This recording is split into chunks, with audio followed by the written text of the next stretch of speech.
Hi guys, welcome to Anniewood episode 147, which seems crazy. Time is going fast and slow at the exact same time. It seems like just yesterday we did 142 and also 5 years ago we did 142. And we all remember 142, right? Jackie Robinson's number was 42.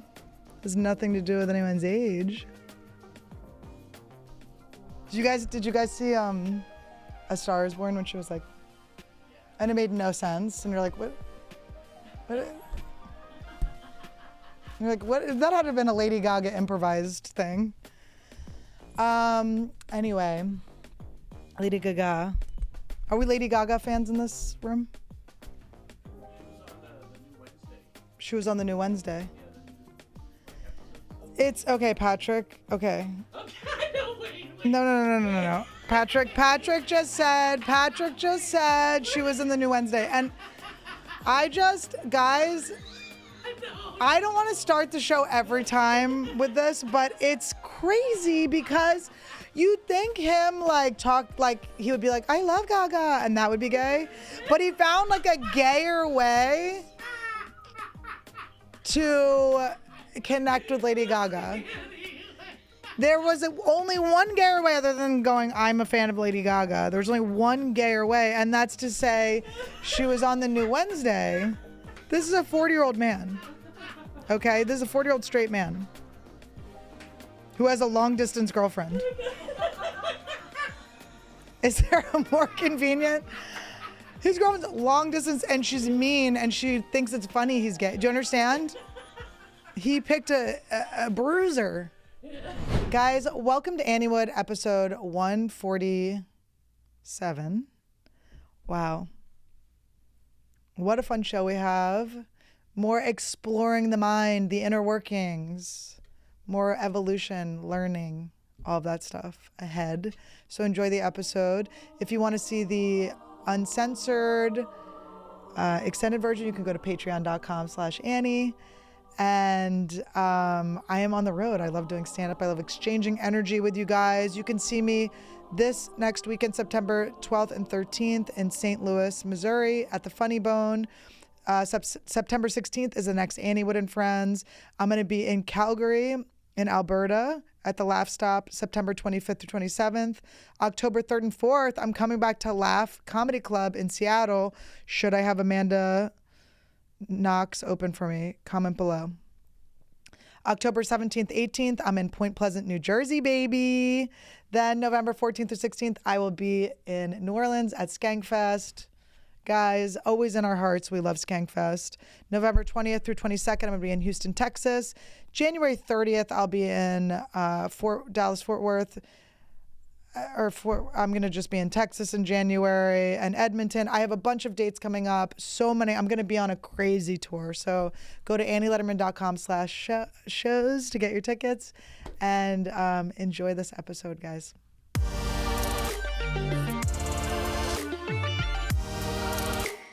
Welcome to Anniewood. Now, Paul asked, he goes, do you want the earbuds on the table? I said, yes. We're messy. We're sloppy. We're messy bitches.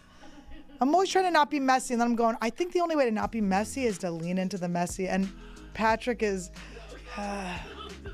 should I say what I said it's too mean what I said when we came in. He was sitting on the couch, and I saw him. I walked in, and I saw him, and I held back. Okay? Because in normal society, you don't just say these fucking things, okay? But I walked in and there was a beat and there was a moment not taken. And Patrick, he said, just give it to me. He said, just fucking say it. And I said, you're looking very egg-shaped. It looks like Humpty Dumpty's about to fall off the couch. And it is mean. I'm telling you, I don't even think these things about people that can't handle it. I'm telling you, I don't even have bullying thoughts about people unless they like to be bullied. But if they like to be bullied, it's like my brain is wide open to it. And listen, I'm slightly egg-shaped. I've gotten I'm more, someone told me I look like a Lego was what I got. So we're basically we're at circle time and we're different shapes. We're teaching the children shapes. Okay, we're teaching the people, but somehow we fit. We're a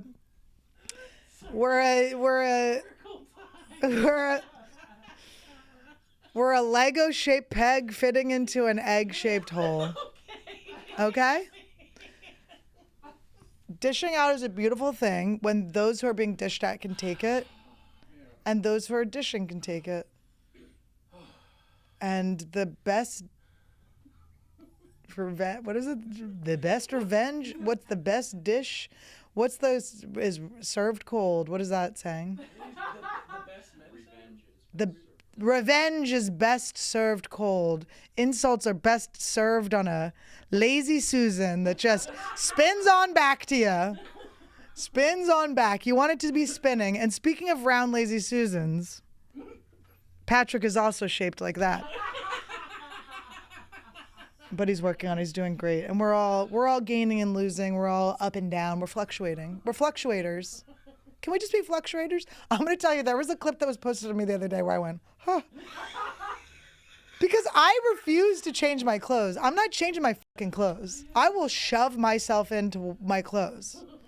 Because we fluctuate. We don't stay up. We're going to go back down, so you keep the clothes, but... You'll need to unlock your iPhone first. Wait, I do have a question, though. Do you get self-conscious when you, like, notice it, or do you just not give a shit? I work through it. But why did your phone do that? I don't know, because it was probably smushed up here. Why do you have, like, precautionary locks on your phone like that? I don't know. Do you have weird things on there? No, I was just kidding. I guess it was like, I was sitting... Should we discuss? No. Can I please? No, sure. He was in charge. Patrick was in charge. I'm not going to say, I don't want to out the company, but Patrick was in charge of a Instagram of a company when I first met him. And he wanted to show me something on that Instagram about algorithms, okay? Because he's a studier of the algorithms. He's a scholar of the algorithms. So he went to show me, and he goes to his Explore page so he can search. And what I see on this man's Explore page, I was fucking shocked. Come on. I was shocked. Not now. I'm not shocked now. Okay? Now it makes sense. You're a man on a journey. No. It was before and after, men's before and afters. It was all men's workout before and afters. Then he denied it. The thing was, he denied it. It wasn't I just inherited the page. Which is so much crazier because a woman was in charge. It was. A woman was in charge before, which I can kind of, knowing her, I could see her looking at before and afters. It was like the first week. But that's how badly you wanted this transformation. Yeah. But it was so, and he was like, it wasn't me. I go, okay. Wait, no, I want to know when you say you work through it, what do you mean, like where? I have an initial judgment of myself where I go, oh, and basically the judgment isn't like really, it's not really about me, right? Because it's more about like, oh God, the men are going to be mean. And then I'm like, the men are going to be mean. These dorks are going to be mean. These nerds, these dingle dangles, these ding dongs are going to be mean to me. I don't give a shit. Be mean to me.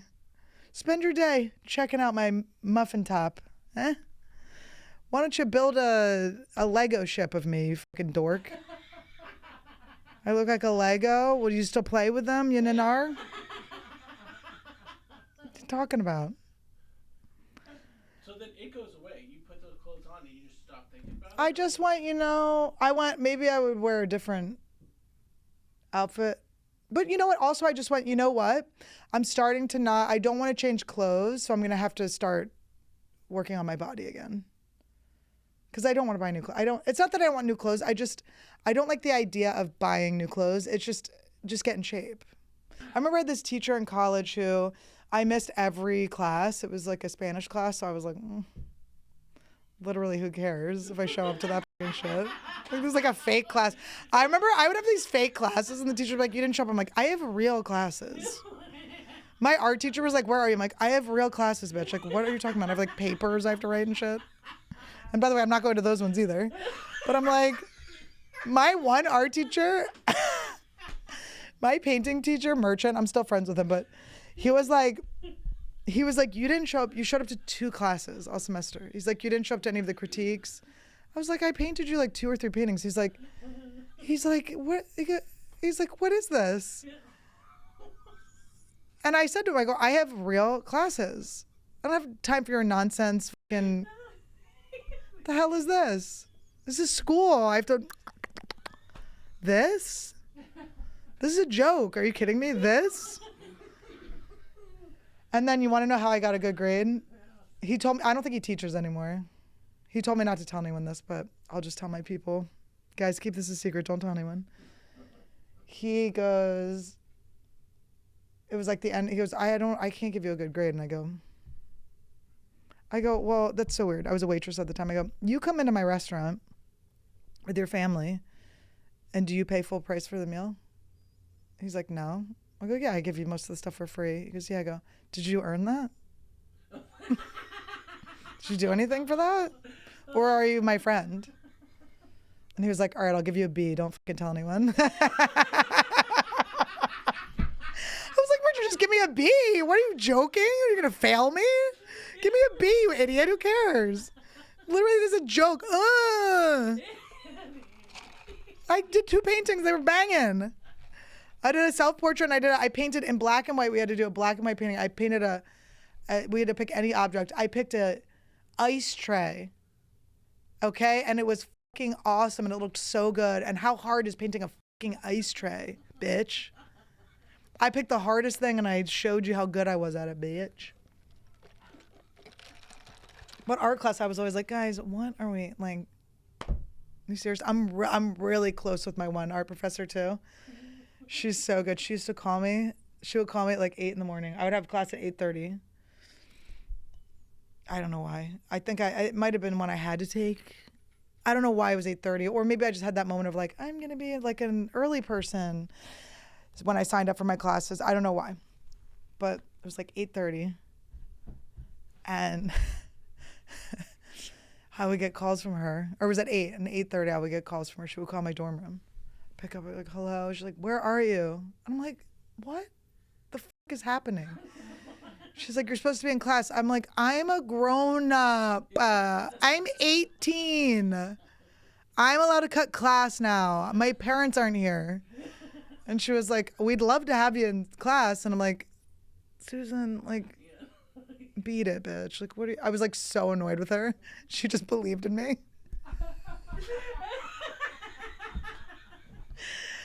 I realized, so then I was like, beat it, bitch. You're being so annoying. I'm like, Susan, you're being so annoying.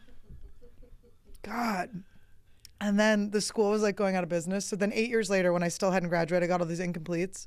I think she gave me a C or whatever because I just really did nothing.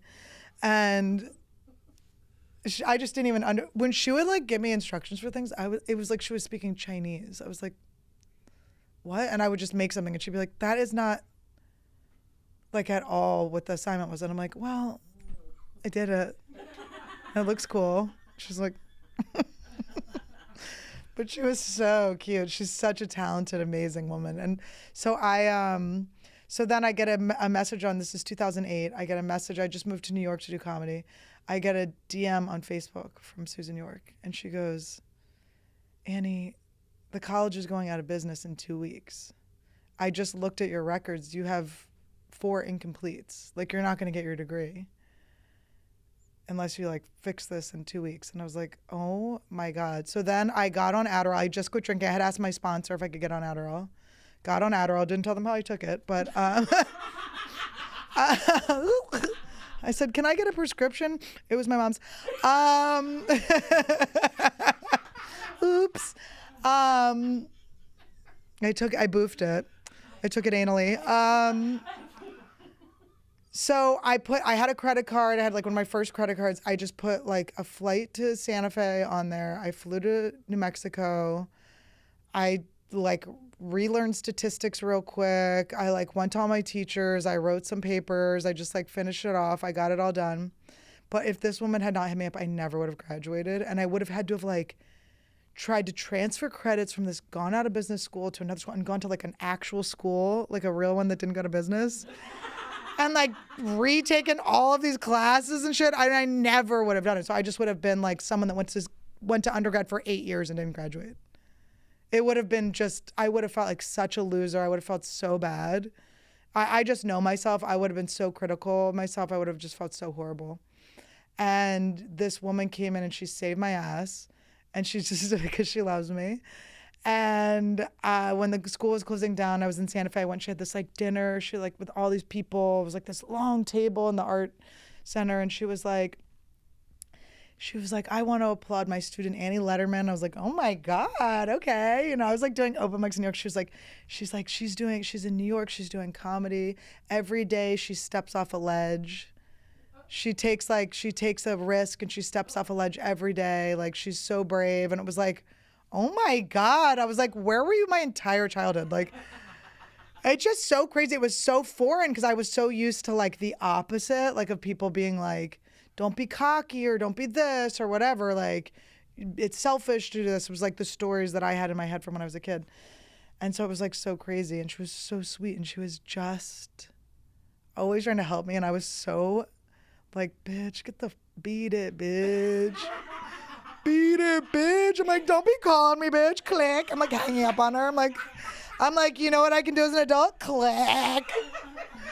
Meanwhile, my dead grandfather like worked his ass off so I could have that fucking tuition.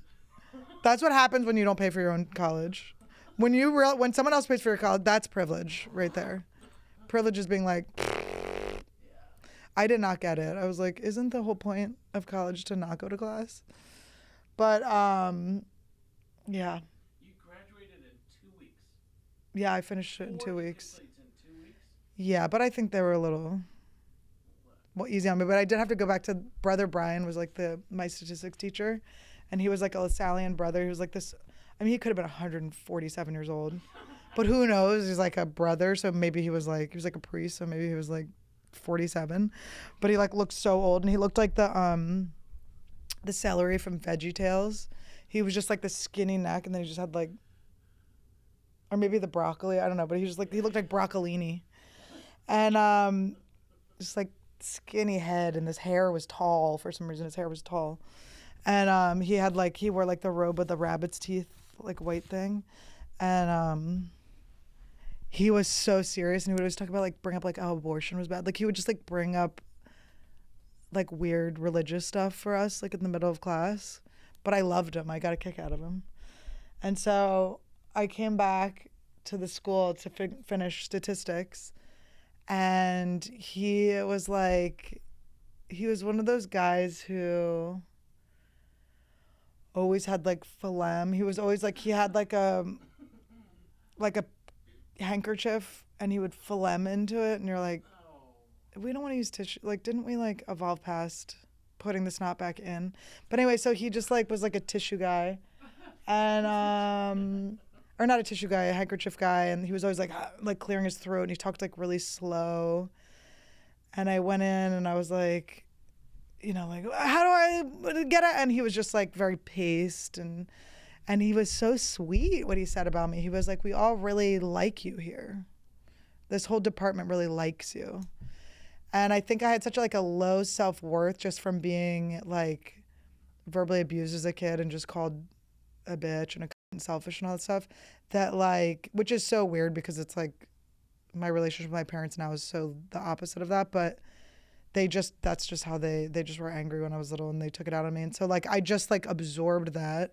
So I never like thought of myself as like being good and liked, even though I knew I was like making people laugh and making them happy that way. I just never like, I don't know, it never occurred to me that people liked me behind my back. And so, and that they like had my best interest, like they just like believed in my, my like talents or whatever. And I just was like, always like, oh, you're just so annoying. But he was like, we all just really like you here and we want you to graduate. We want you to have a good life. We just like, you know, so we'll help you. But he was, and then while I was like, I was kind of like nervous because I was like all ADD and crazy, and he's like this like man of God, you know? So I was like fidgeting, and I was in this like roller chair, and I kind of like pushed against the table as he was like saying all the nice things about me. The chair just flipped up and my feet were just like up, like my back was on the floor and my feet were like up like this. And he didn't react at all. The most embarrassing reaction is no reaction. He just sat there like this as I lifted myself up and the chair up and I was like, oh.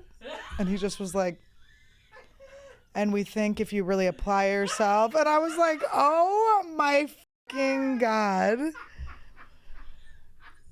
But it was so sweet. I think I've been doing the Artist Way. I last year I talked about how I was starting the Artist Way, and the Artist Way is a 12-week program by this woman, Julie Cameron, I think her name is, and it's for people who are blocked artists, and it could be people that have never tried art before, or people that are like, you know, just don't feel like they're like as creatively expressed as they could be as artists, and I've talked about it before, and I will tell you, I have done 12 weeks of the Artist's Way. It has all been week 1. And it's been over 15 years. I've done it. I've picked this book up so many motherfucking times. I've ordered it. I've bought it on audiobook. I got the workbook. Like I have got this book I have done so many times and I have only gotten through the first chapter. So we did get through chapter 1 again, but a lot of it is looking into shadow artists and people who, I'm trying to remember the names she uses. But you have people that, it's not opponents, that's in Kabbalah. It's so funny, I do so many things, I can't remember the names of everything. But it's like you have the people that, for whatever reason, cut you down, and then those stay in your head. And so those are the things that stayed in my head. And then they have you like think of like 3 or 5 champions of your career, and Susan York's always one. But it's like, it's so funny. It's like I did have so many good people. It's so nice to think about the people that were good and really did believe in me. You know. Do you still have those thoughts that when you're saying how like people don't say good things behind your back? Is that? Oh yeah, I think that story still comes up. Really? Oh yeah, I think one of my biggest fears and one of my biggest reasons I procrastinate on things is one of my biggest fears is making something and putting it out and thinking it's good and then it's not good. And then having people be like, oh, this sucks. Which obviously some people aren't going to like there's always going to be some people that don't like what you do. But I mean, that is my fucking biggest fear, is that I'm like, this is dope. And everyone's like, this is the hackiest bullshit I've ever heard. But that's kind of impossible. That's what I was talking about last week, where it's like almost impossible if I like it, that can't penetrate. So just gotta make sure I like shit. But I did a pilot with Comedy Central back in the day, and my manager at the time, I wanted to show it to him so bad, and it was like all 3 of us were the people that wrote it and started it, were EPs on it, but there was like the main guy that was doing the project, and he was like, we all really liked it. I mean, I wrote it, I acted in it. It was like so cool. We filmed it. It was just like so crazy. We did it. And I wanted to show my manager really bad. I was like, please. And the guy that was running was like, he's like, I don't know. I don't think it's ready. Like we're not showing it to him. I was like, please, I'm so proud of it. I want to show him. So he was like, okay. So then I send it to my manager, and my manager's comment was, they'll never pick this up. And I was like, oh, like I was like, and it made me like hate it. It made me hate it. I was like, oh, the pilot sucks. I was wrong. It's like what I thought, where I thought it was good, but it's not good. And looking back on it, I don't think he was talking about whether it was good or not. I think he was just saying tonally, it's just not like the tone of the things they pick up, which wasn't constructive criticism that helped me in any way. And for sure was something I had to talk to him about, because I'm like, I would never need to hear that. That's just like not a thing I would need to hear, because it doesn't like propel me forward. And I was like going into all these meetings to talk about the project, and it wasn't like about whether it got picked up or not. It was about my enthusiasm behind it and being able to tell people how excited I was to the project and all these other ideas I had. And that was like a part that really stopped me. Like that was a point in my career that stopped me. And then, which is like silly, because that was also just him. Like he probably meant it in like a million different ways. What I wish he would have said was like, oh my God, you crushed in this. let's see what else we can do, you know? And then, but you're not going to get, that's what I just needed to know, that you just have to be stronger than what other people say to you. And then I was talking to someone today about someone brought up Josh Gad, and I auditioned. My first TV audition ever was for this show on FX called The Comedians. And it was Billy Crystal and Josh Gad. And they were playing, like, one was like a seasoned comedian who was kind of becoming irrelevant and aging out. And then one was this young guy who was kind of like crazy. And it was just them working together and like, and clashing and stuff.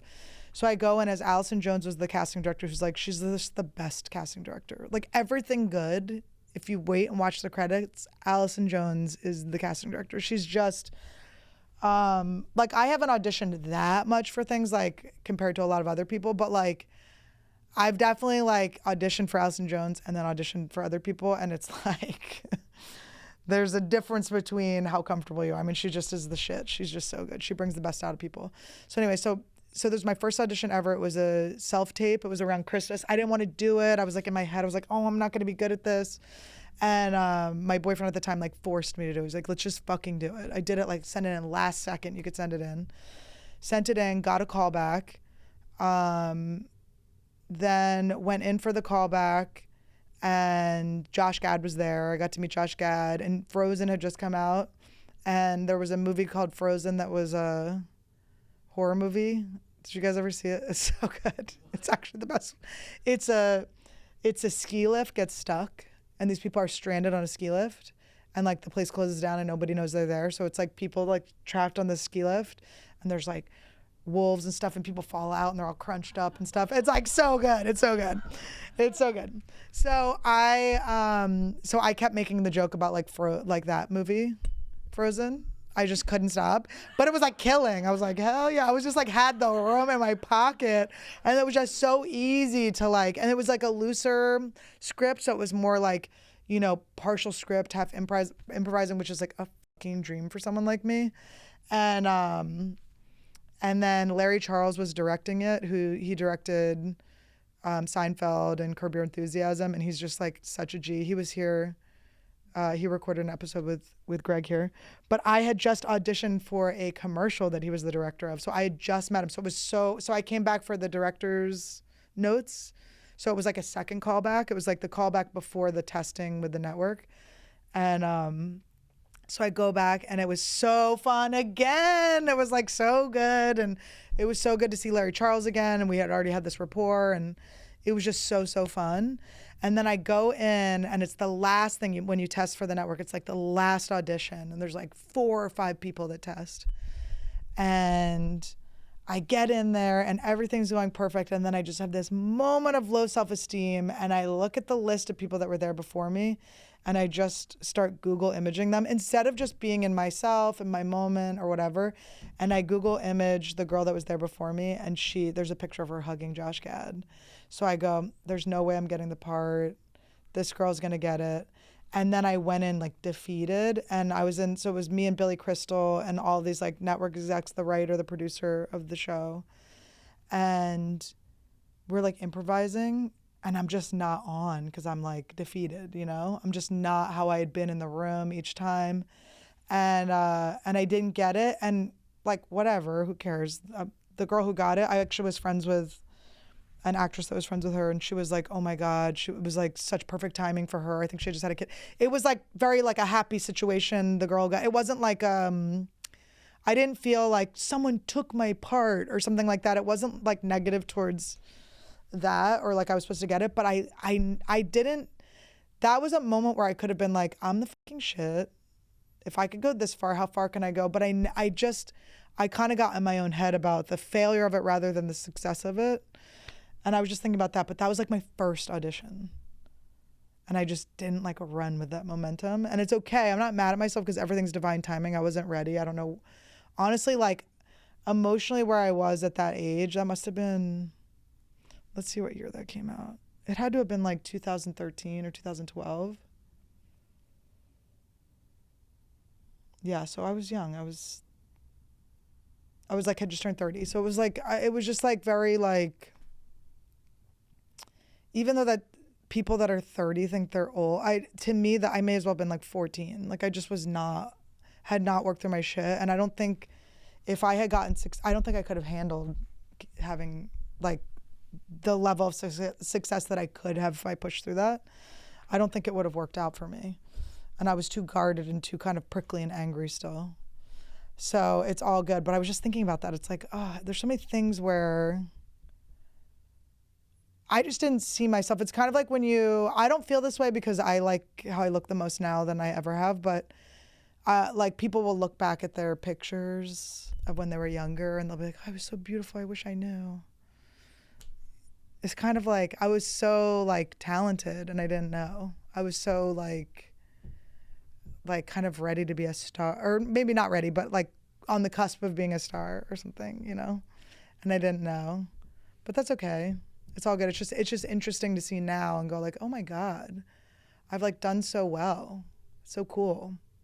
And then really like thinking back, Todd gave me really good advice. He was like, if you were starting out in comedy, like you just started open mics, you're 25, you're like hustling in New York, and there's this girl, Annie Lederman, who's you now, and you're looking at her and you're going, if I was that girl, what would you do? Like, what would you be like, what would you do if you're that like open micer just starting, looking at you now going like, wow, if I was her, I would do this, more of this. Like there's something like obvious you're not doing because of all your blocks. And I like that. I think that's like such a cute way to look at it. Do you know the Matthew McConaughey speech? Yeah, when he won the Oscar. Yeah, where he's like, I'm always looking at me 10 years ahead or whatever. Green light. The hero is me 10 years ahead. Yeah. But it is like just us, you know? It's just us here. And I think I had some blocks, a lot of with the artist way, a lot of the blocks that are coming up for me is like not wanting to be selfish, not wanting to seem selfish, not want to take too much, not want to like shine too bright or like take from other people. It's just like this such a fucking twin weird thing. Left over my mom's issues kind of put on me. And I was talking to my dad the other day and he was talking about when I was born breech and my brother was born head first, kicked his ass out. I was like, get the fuck out of here. And then I was probably like, I'm alone. What the hell? Where'd he go? He wasn't really supposed to leave. I was just testing him. Wait, come back. But then I came out breech and I was in an incubator for a week. So I was like in the hospital, but I was like full term. I was big. I was like a big, juicy baby. Yeah. Look back at those pictures and I think if only I knew how hot I was. It is so crazy when you're like, when I'm 17, I'm like, no. But my dad was saying that he came into the ICU and he would be holding me and all the other babies were like tiny little shriveled up little fucking spring rolls, all see-through and shit. And he said he felt so guilty. Like he would hold me and he would be like, feel so undeserving and guilty. And I'm like, that like probably soaked into me. And my mom was saying that too. Like when she was pregnant with me, her mom died. So she was like in sorrow, you know? And my mom was adopted. So she's like her adopted mom dying and then like guilt around, I don't know, just like, my mom's like, I think I gave that to you. So it's like you come into this world with like all these like fingerprints already on you. And so it's interesting that those stories, and then you see them in your parents' patterns too and the way that they are. You know, my dad was always sort of, my mom was an artist and then when she had us, she just kind of never got her grounding. She never like had the true follow through to really like pursue like a full career. And she's, you know, she dabbled, but she never really like hunkered down and she was just talented in a lot of areas. And she's like starting to do art again now. It's cute. But then with my dad's always like getting in his own way, always. So you see that pattern. And even with money, he's always like made a lot of money, but it was never enough. And we spent too much. It's like just these patterns of how I am too. And very much needing to be the provider. I'm so masculine in that. Like I love being like sugar mommy, this and that, but it's also like pressure. It's almost like I love the pressure of it and being like overwhelmed by it. And now Todd's making money. It's annoying. Yeah. He's got his career going. What the fuck? Way to go, Todd. Getting a raise.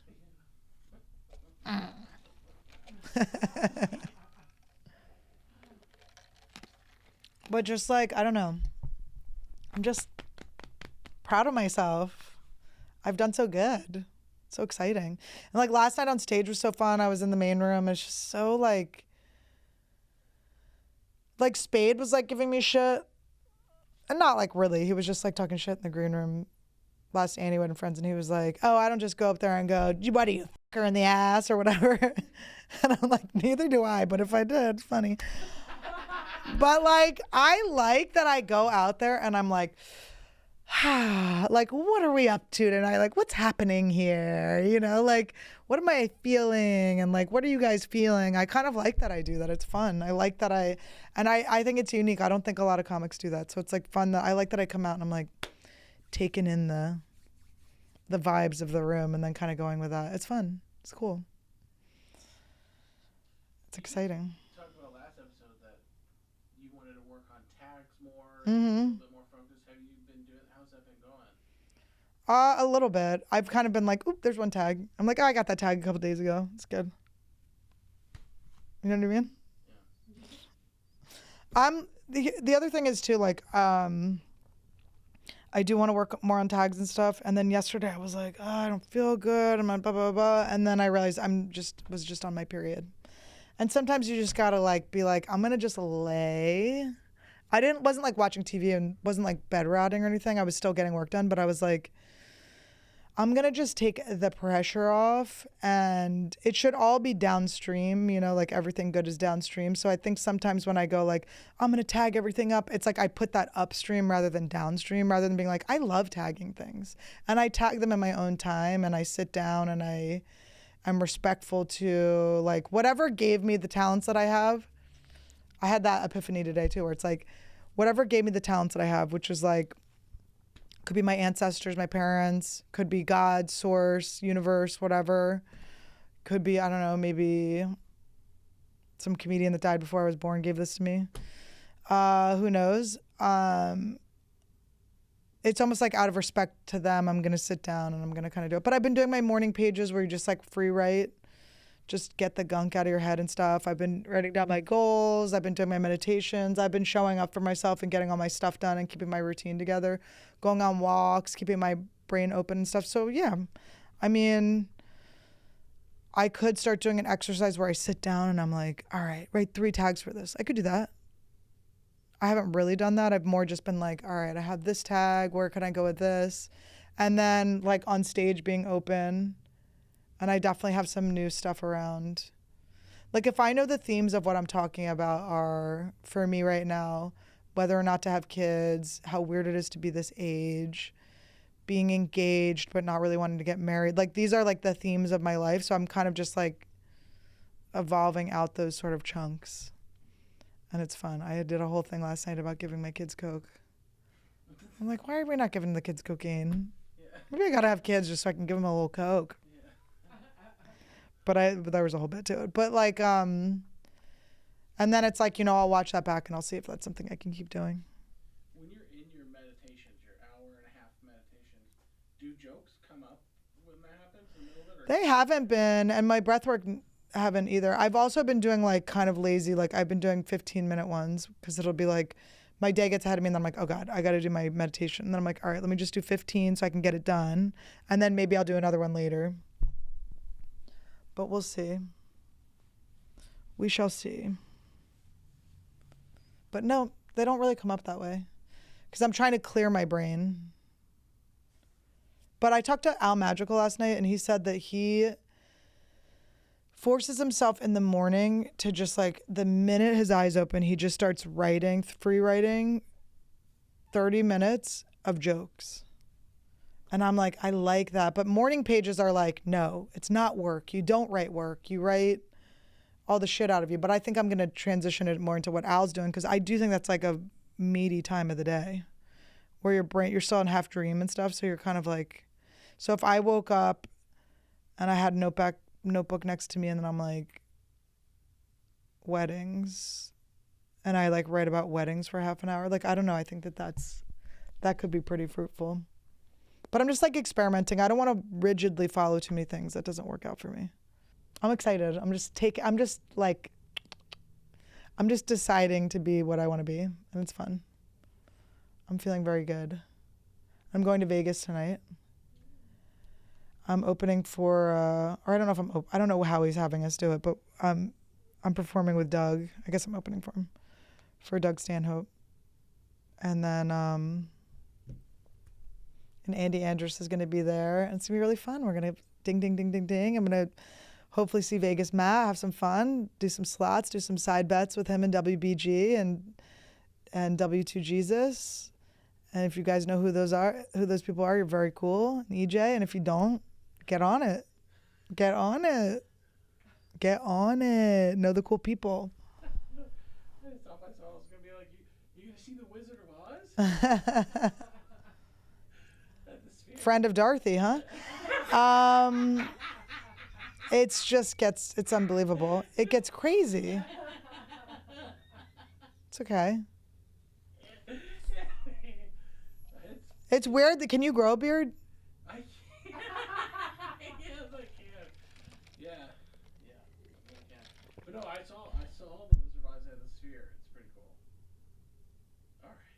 But Who'd you go with? I went with Greg and Goff. Oh, interesting. A guy. Jessica Keenan too, the comedian. It was us three. Oh yeah, Host performance? No. That's not what I was gonna say. No. The FH. The FH. The FH. Okay. Do you know what I'm saying? Yeah, I think so. Say it. You don't want your people to come after you? You're one. You can say it. You're allowed to say it. Come out for 10 seconds so you can say it, and then you can go back in the closet. No, you guys, gender's fluid. Sexuality's fluid. So you're not going to go see the Wizard of Oz, the Sphere? I'm going to go play a game of the Wizard of Oz, and I'm going to go ding, ding, ding, ding, ding. You're a pretty big gambler, too. I love to gamble. I love to gamble.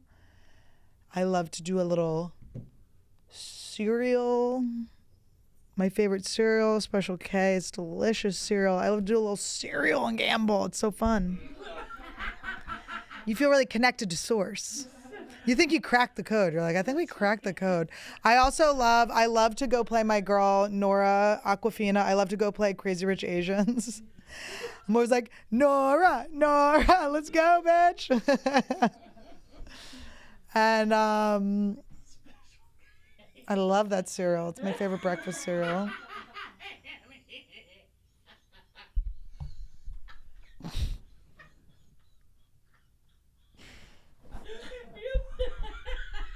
If you can get it, I don't know. I may be going to some weird event. I may be crashing some weird event before we leave so I can do a little exchangey. Let's just say I was texting around today going, hey, literally, okay, so a friend of mine, I'm not going to say who. I call my friend who I haven't talked to in a while. Went to a party recently with him. He goes, what's up? I go, I'm going to Vegas and I'm looking for something that you have next to your bed that helps me feel closer to God when I gamble.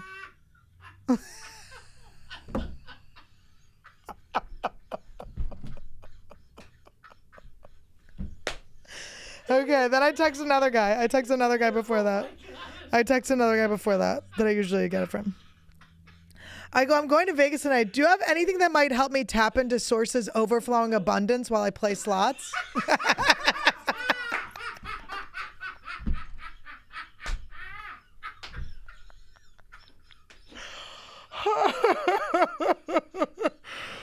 Oh, God, there is like this special, I don't know if anyone else gets this, but there's a special moment. You reach a certain K-hole when you're in front of a slot machine where you're like, this possibly is heaven. I don't know. Some might call it hell. I disagree. I'm like, is this what Burning Man's like? Oh.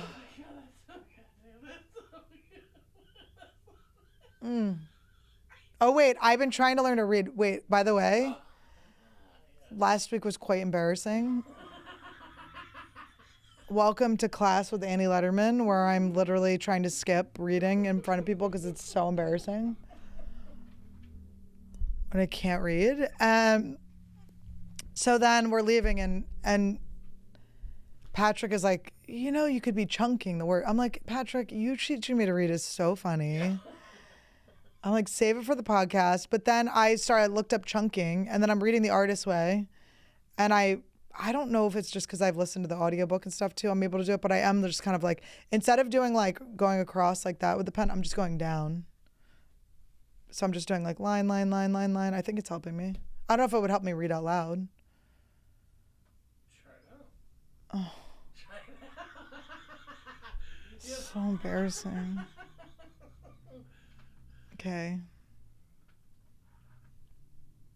It's All right. surprising how much your eyes can read, like how many words your eyes can see at once while you read. There's only one 3-letter word I see when I look at you. And there's one. And there's a 6-letter one too.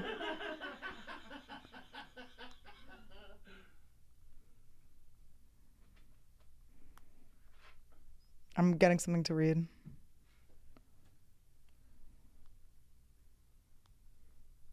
Okay, I'm asking chat something and I'll read it. I'll read the answer.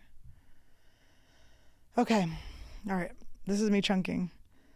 This is a delicate one, my friend. Here's the truth. You cannot tell someone they're gay, even if you're 99% sure and already planning their wedding playlist. Sexuality is something only they can name for themselves. What you can do is make the runway safe and lit up for takeoff. And you know what colors I'm going to use? All of them. That's honestly a lot. Like that's a lot better. Number 1, signal safety, not pressure. Instead of blurting out, "You're gay, it's fine." Oops. Todd, can we edit around this? Just kidding. Joking, don't. Which can feel like a shove. Create openings, drop things like, "I love when people are just themselves. It's the hottest thing to me." Hottest? Why is she making me you come onto your gay friend?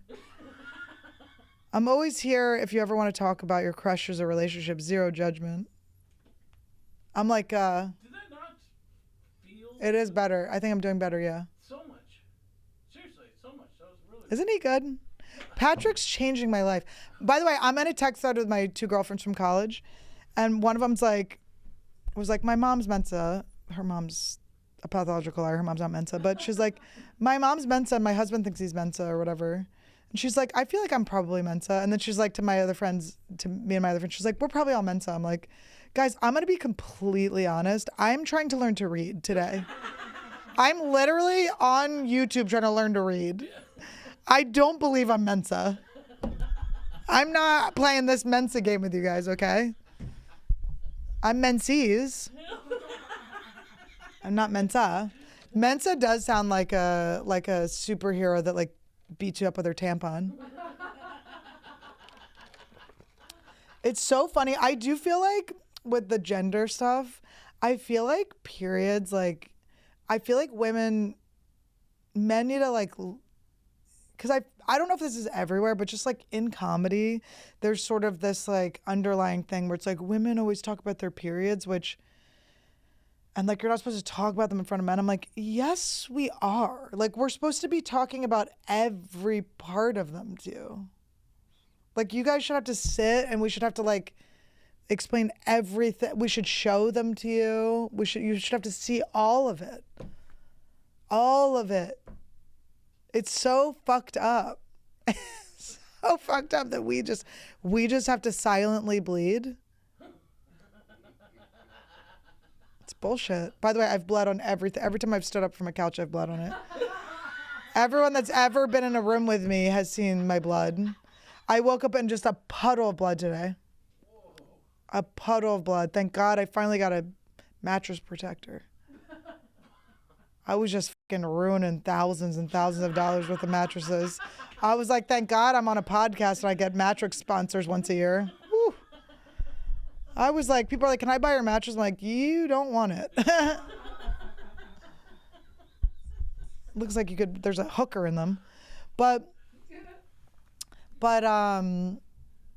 yeah, I just been bleeding shit up my whole life. But anyway, I just feel like we should be talking about it more. And I feel like if guys had their periods, it would be wild. It would be wild. You guys would never shut up about it. You would be fucking whipping each other with the tampons. You'd be like, whoosh, whoosh. It would be so messy. It would be everywhere. It'd be all over the place. You'd be like putting it all over your faces and I don't know. You're talking about it all the time. They'd be cured. Periods would be cured if guys had them. They just wouldn't exist anymore. Or you'd be a pill you could take that would just fucking absorb it. And you'd poop it out. You'd poop all the blood out in one little thing. Isn't there like a pill? The pill you don't get your period? Isn't there a pill where you don't get your period? Oh, the birth control pill? Yeah. Yeah. It ruins you. It ruins your whole life. Makes you suicidal and... Wait, you can't say that. Makes you want to unalive yourself. How annoying is all this stuff? You know what's more annoying than having to censor yourself on YouTube? Is people complaining about you having to censor yourself on YouTube. Like, there's an option. The option is what? It never gets to you? They're like, grown people censor. It's like, we all know what's happening. Zip it. Skedaddle. Unalive. Beat it. Beat it. Everyone's just such a dork. Everyone's just a dork. Complaining. Boring. But I'm having fun. I want to hang out with more girls, I've been feeling. You don't count. I do. I know. I was like, I want to balance the genders. I'm just going. I think it's because I'm riding the crimson wave right now. And it is a tsunami. Girls just fucking rule. Good ones, not the dumb bitches. But I like the girls.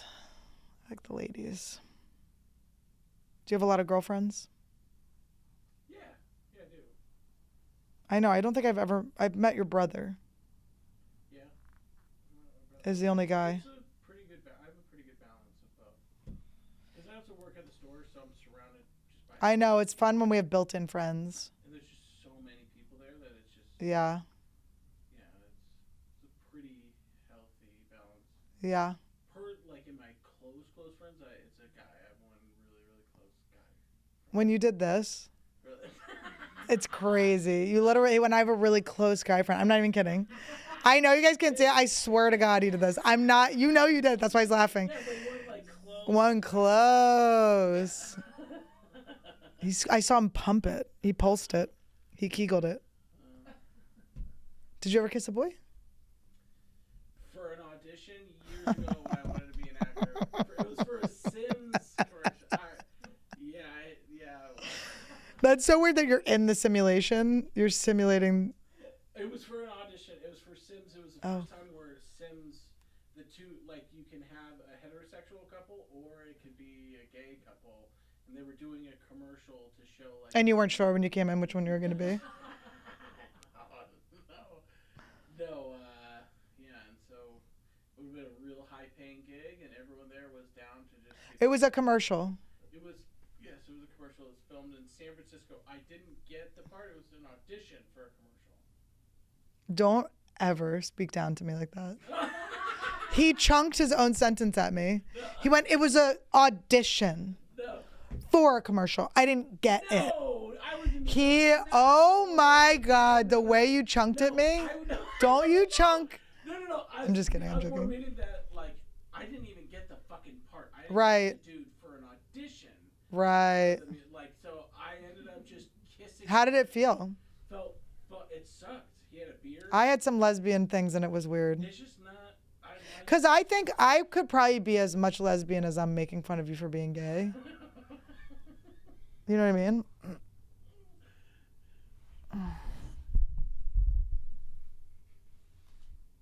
It's just like a way you sit.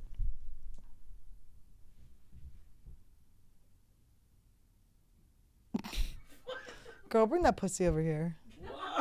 Can't you see it? Bring that pussy over here. I would fucking rule. Have you kissed a girl? Oh my, of course, I'm a girl. Of course I've kissed a girl. Boys kissing boys is not as like simple. Except in college, I always made my boyfriends make out with my gay friend. Dan Gower, he was so cute though. He's a cute little gay boy. He's wore these little short shorts. But I was like, it's gay if you don't. It was like a power move. But they always did. It was always fun. It's funny. But you like hardcore made out with a girl? Yes, one got 2 knuckles in me once. No. Yeah, I wasn't into it. Maybe I'll change after menopause. I hear you turn gay after menopause because you stop having the hormones that like let you deal with men. You're just done with them. You're just like,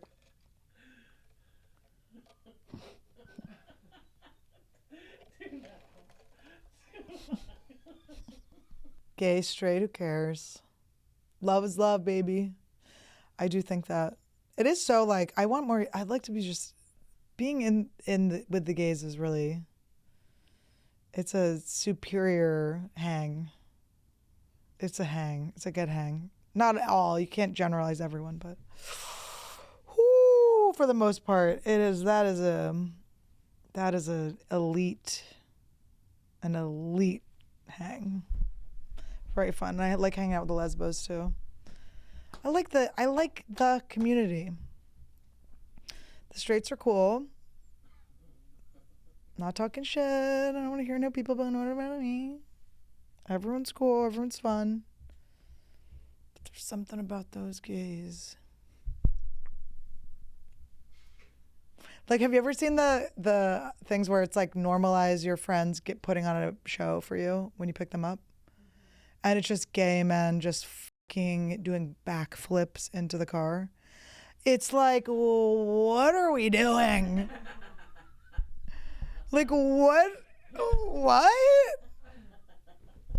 Why am I not in that car? It's cute. Something crazy happened and I can't release it yet. I'm going to be in something so cool. And it was a thing. It's kind of like Terrifier 3 where it was like, it would almost be embarrassing if I wasn't into, like, Damien Leone came on my podcast and was like, you're going to be on Terrifier 3. I went on everyone's podcast. I told everyone I was going to be in Terrifier 3. And then I wasn't like getting the audition. And I was like, Damien, I told everyone, you know. And then I ended up like, you know, basically annoying my way onto the movie. But there's another thing. I didn't annoy my way on, but I manifested something very cool. And I'm really excited about it. And I cannot tell you guys about it, but when I can, we will break down how I fucking got this. I manifested this shit. Anything is fucking possible. I'm just like, there's so many things where I'm like, I'm already grateful for getting things that I don't even have yet because I'm so fucking sure I'm gonna get them. I just am excited, and I'm excited for all of us to get all the things that we want. And I think that's a good way to end it, even though it's vague. But I'm about to scream when these cameras go off. But you guys will find out, and you're gonna be proud of your girl. And yeah, I'm just excited. I can't wait to. I'm working on a movie again. I've been writing a movie again. Like, I'm picking up things. I'm self-sabotage is gone. We're figuring it out. We're over it. And here we are. Mm-hmm. All right, so here's to all of your dreams coming true, bitches. Let's go. Everything that you want, you get in Anniewood.